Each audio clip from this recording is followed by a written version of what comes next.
ఓం నమో వెంకటేశాయ నమః.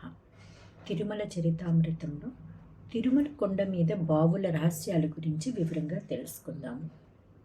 తిరుమల శ్రీనివాసుని ఆలయంలో ఈనాటికి 2 బావులు ఉన్నాయి.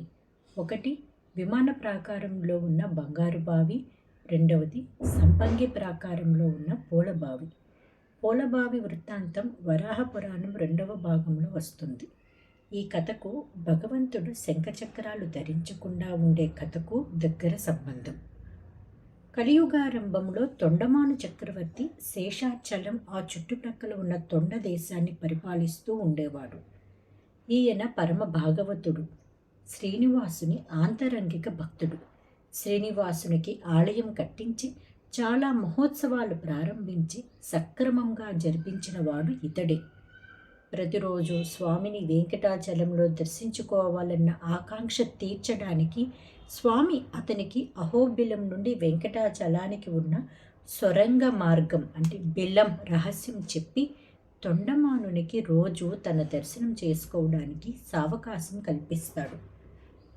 బ్రహ్మపురాణంలో ఈ తొండమానుని సామంతరాజులు అతనిపై వ్యతిరేకించి అందరూ కలిసి అతనిపై యుద్ధానికి వచ్చి అతని సైన్యాన్ని జయించినట్లు, అప్పుడు తొండమానుడు బలము చాలక భయంతో తన రాజ్యానికి వచ్చి నృసింహ బలాన్ని చేరి నరసింహుని పూజించి సొరంగ మార్గం ద్వారా దేవేరులతో కలిసి విహరిస్తున్న శ్రీనివాసుని వద్దకు అది వెళ్ళకూడని సమయమైనా వెళ్తాడు.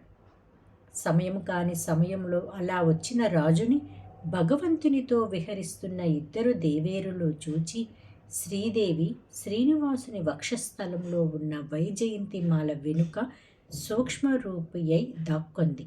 భూదేవి దగ్గరలో ఉన్న బావిలోకి దూకింది.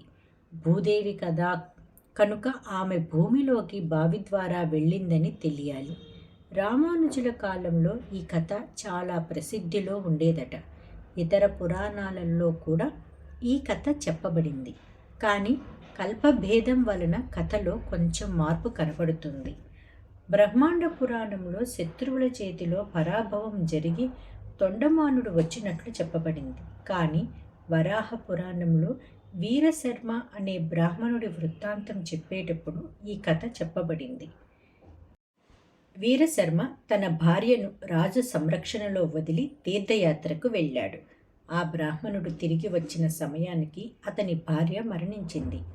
ఆ వృత్తాంతం బ్రాహ్మణునికి చెప్పకుండా రాజు కలతతో శ్రీనివాసుని కలవడానికి సొరంగం ద్వారా రాకూడని సమయంలో వస్తాడు. అలా ఎందుకు రాకూడని సమయంలో వచ్చావని శ్రీనివాసుడు రాజుని ప్రశ్నిస్తే భయంతో బ్రాహ్మణుడి భార్య చనిపోయిన వృత్తాంతం చెప్పి ఆమెను బ్రతికించి అనుగ్రహించమని వేడుకుంటాడు.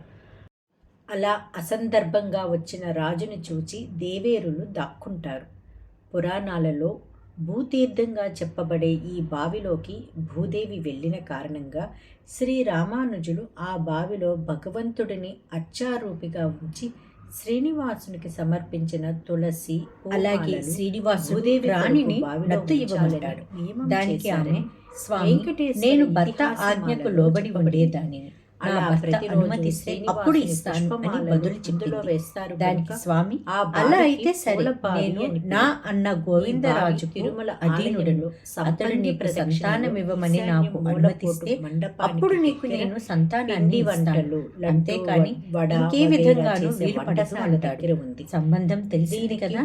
యాదవరాజు రామానుజపురమే కాక గుడి చుట్టూ చాలా గృహాలు నిర్మించి శ్రీశైలపూర్ణి అనంతాచార్యుల వంటి భాగవతులకు వైష్ణవ భక్తులకు నివాసాలు ఏర్పాటు చేసి దేవునికి తూర్పు ధాన్యాగారాన్ని వాయవ్యంగా అంగడి వీధిని నిర్మించి ఈనాటి తిరుపతి పట్టణానికి ఆనాడు పునాది వేసి రూపురేఖలు పాటించబడుతూ ఉండేది. ఓం నమో వెంకటేశాయ నమః. తిరుమల వీధులలో మరొక అధ్యాయంలో కొండ మీద బావుల రహస్యం గురించి తెలుసుకుందాం. తెలియదు కనుక వాటిని అలంకరించుకునే స్త్రీలు ఉంటారు. దేవస్థానం వారు ఈ విషయంలో కట్టడి చేస్తే బాగుంటుంది. విషయం తెలుసుకొని స్త్రీలు పురుషులు పూలు దొరికినా వాటిని అలంకరించుకోకుండా ఉండటం కొండపైన మంచిది. ఓం నమో వెంకటేశాయ నమః. మరొక అధ్యాయంలో బాణంతో కొండకి రంధ్రం ఎలా పెట్టారు అనే దాని గురించి వివరంగా తెలుసుకుందాము.